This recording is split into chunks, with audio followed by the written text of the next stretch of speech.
अब आप देख रहे हो ये फरवरी का लास्ट वीक चल रहा है, इसमें हमारे लहसुन की ये साइज बन चुकी है। अब इसकी हार्वेस्टिंग फिर जल्दबाजी में किसान क्या करता है, इसमें नाइट्रोजन दिया और केमिकल डाल दिए कि बहुत जल्दी मोटा हो जाएगा ये, तो वो गलत है।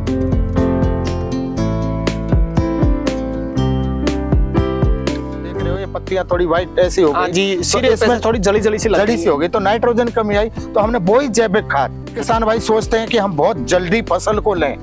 एक कहावत है, आपने सुना होगा कि माली सींचे 100 घड़ा, ऋतु आए फल होए।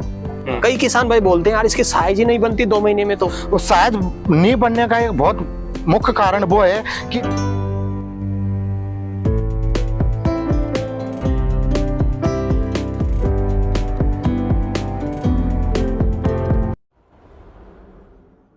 किसान भाइयों नमस्कार।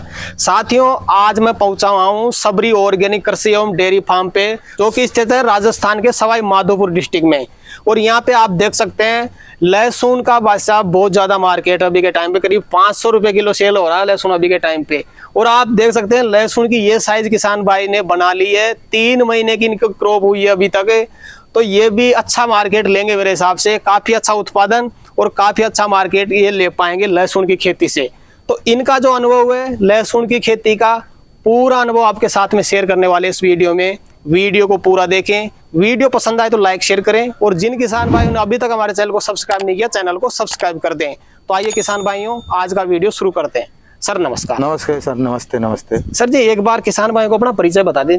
सर मैं मोहन सिंह मीना जी, करौली जिले से टोडाभीम तहसील से बिलोंग करता हूँ, और मैं सबरी ऑर्गेनिक फार्म हाउस पर, जो कि ओनर हैं श्रीमती जसकौर जी मीना और डायरेक्टर हैं श्रीमती अर्चना मीना, इनके यहाँ मैं 2008 से और सुपरवाइजरी का काम देखता हूँ। तो आप मतलब सुपरवाइजर हो? जी सर। और जो खेती होती है, फार्मिंग होती है, उसकी देख रेख जिम्मेदारी पूरी आपकी? आप यस बिल्कुल सर। कितने क्षेत्र में लगा रखा है लहसुन इस बार? अभी हमने लहसुन लगाया, आप देख रहे हो कि ये है अपने 1 बीघा। 1 बीघा मतलब 2500 स्क्वायर मीटर? 2500 स्क्वायर जी।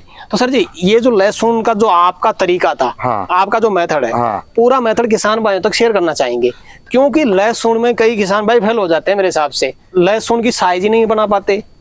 कई बार किसान भाई इतना खर्चा कर देते हैं भाई साहब, प्रॉफिट भी नहीं कमा पाते। तो आपका क्या तरीका था? शुरुआत में आपने खेत तैयारी कौन से महीने में की और क्या प्रोसेस था आपका? देखिए जी, हमने इस खेत की तैयारी की दिसंबर के फर्स्ट वीक में। तो सबसे पहले तो खेत की हकाई जुताई बहुत अच्छी होनी चाहिए, जो भी पहले से खरपतवार है वो नष्ट हो जाना चाहिए। तो हमने पहले तो बड़े ट्रैक्टर के हड़ से जुताई की, बाद में जो रोटावीटर लगाया इसमें, तो मिट्टी बढ़िया अच्छी तरह से भुरभुरी हो गई रोटावेटर। अब भुरभुरी होने के बाद में क्या है, इसमें हमने फिर अपना जैविक खाद और अपने गाय भैंसों का जो गोबर है सड़गला, वो भी हमने रखा, तो वो डाला। वो डाल के फिर एक बार फिर हकाई जुताई की, फिर इसको दबा के रख दिया।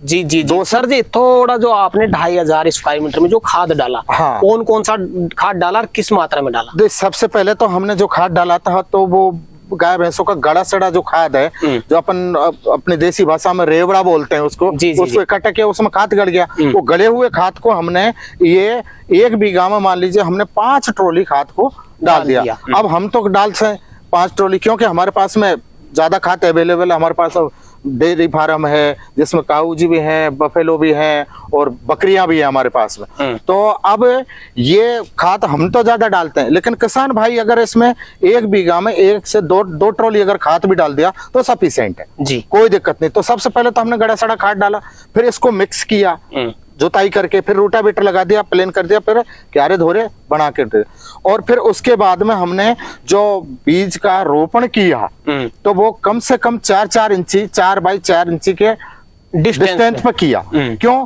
कि अगर 2 इंची इधर भी जाएगा, लहसुन बाद में मोटा होता है, सबसे कली छोटी होती है, तो उस कली का ही बड़ा मोटा बनता है, तो धीरे धीरे वो अपना जैसे ही ग्रोथ करेगा तो उसको जगह चाहिए। अगर एक दूसरे से टच हो गए तो तरह तरीके की बीमारी आ जाएंगी, साइज हल्की रह जाएगी, तो हम इतना उत्पादन नहीं ले पाएंगे। जी। तो ये इसकी हकाई जुताई करके बढ़िया तैयार करके हमने इसका बीज का रोपण इसमें कर दिया। बीज का रोपण करने के बाद में हमने हल्का इसको पानी पिला दिया। पानी से क्यारी से ही पिलाते हो आप? क्यारी से ही पिला दिया, लेकिन क्यारी की आप देखो हमारी जो चौड़ाई है वो मात्र है 3.5 फीट की, और लंबाई है हमारी 50 फीट की। तो 3.5 फीट में क्या है, बहुत कम डिस्टेंस है तो वो पानी अच्छी तरीके से पी लेता है और कम पानी पीता है। कम पानी अगर इसी को हम 7 फीट ले ले तो बहुत ज्यादा पानी चाहिएगा। तो बहुत ज्यादा पानी देने पर क्या है, छोटे पौधे होते हैं उनको अगर आपने बहुत ज्यादा पानी पिला दिया तो वो ढंग से ग्रोथ नहीं करेंगे, कोई न कोई छोटी मोटी बीमारियां अंदर फंस जाएंगी। और कम पानी पिलाएंगे तो हो सकता है कि बढ़िया अच्छा फायदा अपन को होता है उससे। जी। अब आप देख रहे हो ये फरवरी का लास्ट वीक चल रहा है, इसमें हमारे लहसुन की ये साइज बन चुकी है। अब इसकी हार्वेस्टिंग करेंगे हम अप्रैल और मई के महीने में। तो अभी 2 महीने तो आप मिनिमम इसके मान के 2 महीने बाद में इसकी साइज क्या होगी या आपको देखने के लिए प्रैक्टिकल मौजूद है। जी जो आप देख रहे हो अभी। तो सर जी दिसंबर में तो अपन ने खेत तैयारी की थी जी। बीज रोपण कब किया था? दिसंबर में ही कर दिया आप। लास्ट वीक में? लास्ट वीक में जी। तो अब तक कितने दिन की हो चुकी है? अब ये जनवरी और फरवरी 2 महीने की कंप्लीट हो चुकी है। पानी सर जी कितने दिन के अंतराल पे देना पड़ता है? पानी इसमें हमने जो फर्स्ट पानी जैसे बीज लगाया उसमें तो उसी दिन दे दिया, लेकिन उसके जब दोबारा इसको पानी पिलाया तो उसमें कम 1 महीने का गैप लिया। 1 महीने तक पानी नहीं दिया? पानी नहीं दिया, बिल्कुल जरूरत ही नहीं होती है। अच्छा। जब कलियां खूब आगे ग्रोथ हो जाती हैं हमारी, जैसे इनकी जो कलियां वो फूटने लग जाती हैं, कल्ले फूटने लग गए। कल्ले फूटने लग गए उसके बाद में हमने इनको एक बार फिर पानी पिला दिया। फिर पानी पिलाने के बाद में फिर 20-25 दिन बाद में जैसे जमीन थोड़ी हार्ड हो गई तो इसकी निंदाई गुड़ाई करवा दी। खरपतवार को हम अगर नहीं निकालेंगे तो खरपतवार कोई हो वो भोजन तो वो भी लेता है, तो इनका जो भोजन है उसमें से वो अपना हिस्सा ले लेगा, तो इसको पर्याप्त भोजन नहीं मिलेगा। तो खरपतवार हमने 2 बार निकलवा दिया इसका। अब खरपतवार निकालने की आपको देख रहे हो खरपतवार है ही नहीं। बिल्कुल।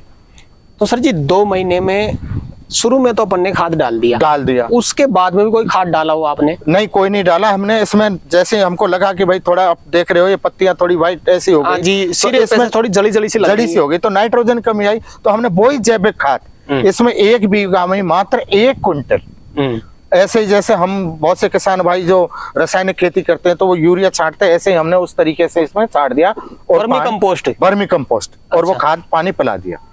तो वो नाइट्रोजन की कमी जो पूर्ति हो गई। तो अब आप देख रहे हो आपके पास में ये कलियां हैं, बिल्कुल इनकी जो लास्ट ग्रीन है सर। ग्रीन है। तो अब इसमें परिवर्तन आ गया क्योंकि नाइट्रोजन कमी आई तो इसको मिल गया नाइट्रोजन। अब किसान भाई क्या कहते हैं कि भाई यूरिया ही एक नाइट्रोजन का स्रोत है, वो गलत है। जी बिल्कुल। आप जैविक से भी नाइट्रोजन की पूर्ति कर सकते हैं। बिल्कुल जी। तो सर जी आमतौर पर ये जो क्रॉप होती है लहसुन की कितने दिन की होती है? वैसे आप देख लीजिए ये 160 दिन की होती है, 4 महीने की होती है। 4 महीने में पक जाती है? 4 महीने में पक के कंप्लीट हो जाती है। तो अपनी जो लहसुन है सर जी 2 महीने में बहुत अच्छी साइज बन चुकी है इसकी। कई किसान भाई बोलते हैं यार इसकी साइज ही नहीं बनती 2 महीने में। तो साइज नहीं बनने का एक बहुत मुख्य कारण वो है कि हम जो कलियां शुरुआत में जो लगाते हैं इसका बीज, उसमें हम गैप नहीं रखते हैं। अच्छा। तो ज्यादा गैप नहीं रखेंगे तो वो थोड़ी साइज बनकर एक दूसरे से टच हो जाएंगे तो उनको विकसित होने के लिए जगह ही नहीं है, विकास हो ही नहीं रहा उसका। डेवलपमेंट होने के लिए थोड़ा गैप तो चाहिए। कोई भी चीज, कोई भी फसल लगाएंगे तो उसमें गैप बहुत जरूरी है। और दूसरा ज्यादा पानी देना भी घातक है। फिर किसान भाई सोचते हैं कि हम बहुत जल्दी फसल को लें, फसल को जल्दी है। एक कहावत है आपने सुना होगा कि माली सींचे 100 गड़ा ऋतु आए फल होए। अगर हम सोचेंगे कि हमको साहब दिसंबर के महीने में ही आम की कैरियां चाहिए तो वो गलत बात है, सीजन पे ही मिलेगा। अब इसकी आपको पता है कि हार्वेस्टिंग का टाइम शुरू से और एंड तक का 4 महीने का है, तो हमको 4 महीने बाद में फसल मिलेगी। तो किसान भाई जल्दी फसल लेने के लिए, क्योंकि अब आप देख रहे हो, सुन रहे हैं मंडियों के भाव कि 500 रुपया पर केजी का लहसुन का भाव हो गया। तो अब 50,000 हो गए साहब, हम तो जल्दी निकालें इसको। अरे जल्दी तो निकालोगे, आप जल्दी निकालोगे तो छोटी कलियां निकलेंगी, आपका वजन कम जाएगा, तो आपको तो वही 5 से 6,000 रुपए का 10,000 का ही मिलेगा। हाँ। तो जल्दबाजी में किसान क्या करता है, इसमें नाइट्रोजन दिया और केमिकल डाल दिए कि बहुत जल्दी मोटा हो जाएगा ये, तो वो गलत है। क्योंकि आप सोचते हो कि जिसको जितनी चीज की जरूरत होती है ना, उससे अगर अतिरिक्त देंगे ना तो वो नुकसानदायक है। जी भाई, जैसा आपको उदाहरण के तौर पे मैं बताऊं कि आज मेरी कैपेसिटी है किसी वजन को उठाने की 40 किलो की, और मैं 80 किलो को उठाऊंगा तो कहीं न कहीं तो कैजुअल्ट होऊंगा ही। तो ऐसे ही ये पौधा है, इसको हमको जरूरत है भाई थोड़ी सी कोई चीज की, और हमने उसको डाल दिया 100 ग्राम की जगह 1 किलो डाल दिया, तो बड़ा नुकसान हमको ही होगा। और किसान भाई खासकर गलतियां यही करते हैं कि जल्दबाजी के चक्कर में अपना वो जो मेन उत्पादन है ना उसको भूल करके और जल्दबाजी के उत्पादन की क्षमता कम कर लेते हैं अपने आप। सर जी जैसे मान लो 1 बीघे में अपन ने लहसुन लगा रखा है, क्या उम्मीद है कितने क्विंटल आप इसमें से उत्पादन निकाल सकते हो? लगभग 1 बीघा में हमको अगर 20 क्विंटल नहीं मिला तो कोई फायदा नहीं। 20 क्विंटल तो अपने को मिलना ही चाहिए।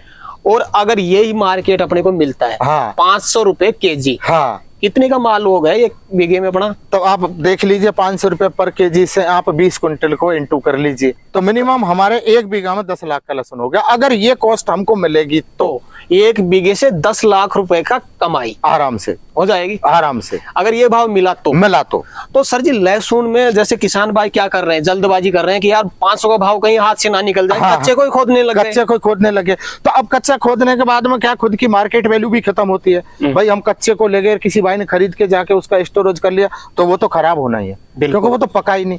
फल पकने के बाद में अपना स्टोरेज करते हैं तो लंबा समय ले लेता है कि भाई वो खराब नहीं होगा। तो जल्दबाजी में तो फिर आने वाले टाइम पे दोबारा हम उसी चीज को बेचने जाएंगे तो सामने वाला व्यापारी कह देगा इस किसान ने गलत किया, हमारे साथ में कच्चा माल लाया, हम इसका माल नहीं खरीदेंगे। तो वो जल्दबाजी में कितना बड़ा नुकसान होगा, हमारा तो माल ही नहीं ले रहा, कोई 100 रुपए किलो में ही नहीं ले रहा। तो सर जी आप जैविक करते हैं तो क्या आपको मार्केट उससे ज्यादा मिलता है? बिल्कुल, हमको तो मिलता है। तो 500 में तो आम लोग बेच रहे हैं तो हमको इससे कम से कम 1900 मिलेगा हमको तो। अच्छा, हाँ। और लेकिन हम ज्यादातर क्या है कि हम मंडियों के भाव बहुत कम लेते हैं। अच्छा। उसका एक बहुत बड़ा ये बताऊं आपको कि आप पूछोगे अभी कि भाई क्यों आप मंडी क्यों नहीं बेचते ना, हम इसलिए नहीं बेचते हैं कि हमारे जो ओनर हैं, उनके जो यहाँ के डायरेक्टर हैं श्रीमती अर्चना मीना जी, जो उनका 5 स्टार होटल है सवाई माधोपुर के अंदर, तो हमें होटल में जितना लहसुन चाहिए, क्यों कि हम ऑर्गेनिक है, हमारे टूरिस्ट जी फॉरेन कंट्री के लोग भी आते हैं और यहाँ के आते हैं सारे लोग, तो इसका स्वाद अलग होता है। तो वो ज्यादातर हमारे होटल में, और 6 से और B.Ed तक का इंस्टीट्यूट है बच्चियों का ही, जी हॉस्टल है, उसमें व्यवस्था, तो यहाँ काम में लेते हैं। फिर सबरी फार्म पर भी यहाँ 50 से 60 आदमियों का भोजन सुबह शाम रोज बनता है, तो यहाँ भी हम यूज, तो हम मंडियों में बहुत कम, फिर हमें मंडियों में टाइम हमें बचत ही नहीं होती है भेजने की। क्यों? उसका कारण है कि यहाँ से लोग जो आते हैं, सर 1 किलो मुझे दे दो, 10 किलो मुझे दे दो, क्योंकि ऑर्गेनिक है। और आज के जमाने में हर आदमी ऑर्गेनिक चीज खाना ही पसंद करता है। बिल्कुल, हेल्थ के प्रति लोग जागरूक हो चुके हैं। हाँ बिल्कुल, हेल्थ के प्रति तो जागरूक है ही, और हेल्थ है तो सब कुछ है। तो सर जी इसमें कोई स्प्रे वगैरह नहीं निकला? नहीं, बिल्कुल स्प्रे की जरूरत ही नहीं पड़ी, नहीं जरूरत ही ना पड़ी। नहीं। तो खर्चे की बात करें तो रासायनिक से खर्चा इसमें ज्यादा होता है, कम होता है? नहीं, बिल्कुल रासायनिक उससे तो कम ही होता है। अच्छा भाई हम केवल जैविक की गोबर ही तो खाद ही तो डाल रहे हैं इसमें। रासायनिक में तो आमतौर पर आदमी कहेगा कि मैं इसमें भाई इसकी कली ये मोटी हो गांठ तो मैं पोटास भी दूं इसमें, खाद मैं मतलब ये अपना यूरिया भी दूं और सल्फर भी दूं और ये सारे खाद सुपर फास्फेट भी दूं, तो वो एक अनलीगल खर्चा ही तो हुआ। और हमने कुछ नहीं दिया इसमें जैविक खाद के अलावा। आपके सामने देख लो, साइज भी आपकी बहुत शानदार, बहुत देख आपके सामने है ये। बिल्कुल बिल्कुल। तो सर जी कोई विशेष चीज लहसुन की खेती के बारे में अगर आप किसान भाई को बताना चाहें तो बता सकते हैं? तो देखिए सर, सबसे पहले तो हमको मतलब जमीन को बहुत अच्छी तरीके से हकाई जुताई करनी है। प्रथम तो हमारा शुरुआत यहाँ से होती है। दोबारा हमको जो आगे चल के सीड लगाना बीज, तो अच्छे बीज का हमको चयन करना पड़ता है। अपनी वैरायटी कौन सी है? ये है हमारी 444 जी। तो ये देसी में आती है, सबसे अच्छी वैरायटी है। और अब ये देख लो आपके सामने, साइज भी इसकी अच्छी होती है जी। हाँ। तो सर जी आज किसान भाइयों के लिए आपने समय निकाला और अपना अनुभव किसान भाइयों तक शेयर किया, उसके लिए आपका बहुत बहुत धन्यवाद। आपका भी बहुत बहुत धन्यवाद कि आप यहाँ आए। और किसान भाइयों को मैं तो यही चाहता हूँ कि आप आपके चैनल से किसान भाइयों को ज्यादा से ज्यादा मोटिवेट करें और ये कहें कि आप जाइए। आपको किसान भाई कहते हैं कि भैया ये तो सब आप ये लिया है कहीं से झूठ माट बना लाए, ऐसा नहीं। आप उनको प्रैक्टिकल दिखाइए कि मैं दिखाता हूँ। दौसा सांसद श्रीमती जसकौर जी मीना, उनकी बेटी अर्चना मीना का सबरी ऑर्गेनिक फार्म हाउस है बहुत बड़ा, जो 32 बीघा पक्की जमीन के अंदर है। वहां चल के आपको बताऊं, प्रैक्टिकली आप देख सकते हैं जैविक खेती होती है। हाँ। कैसे होती है, क्या ये बात 100% सत्य है? अगर किसी को यकीन ना हो तो आकर देख सकते हैं। बिल्कुल बिल्कुल। तो किसान भाइयों आज की जानकारी आपको कैसी लगी हमें कमेंट करके जरूर बताएं। वीडियो पसंद आए तो वीडियो को लाइक करें, बाकी किसान भाई तक वीडियो को शेयर जरूर करें। और जिन किसान भाइयों ने अभी तक हमारे चैनल को सब्सक्राइब नहीं किया, चैनल को सब्सक्राइब कर लें। तो किसान भाइयों आज के लिए इतना ही, मिलते हैं नई वीडियो में, तब तक के लिए जय जवान जय किसान।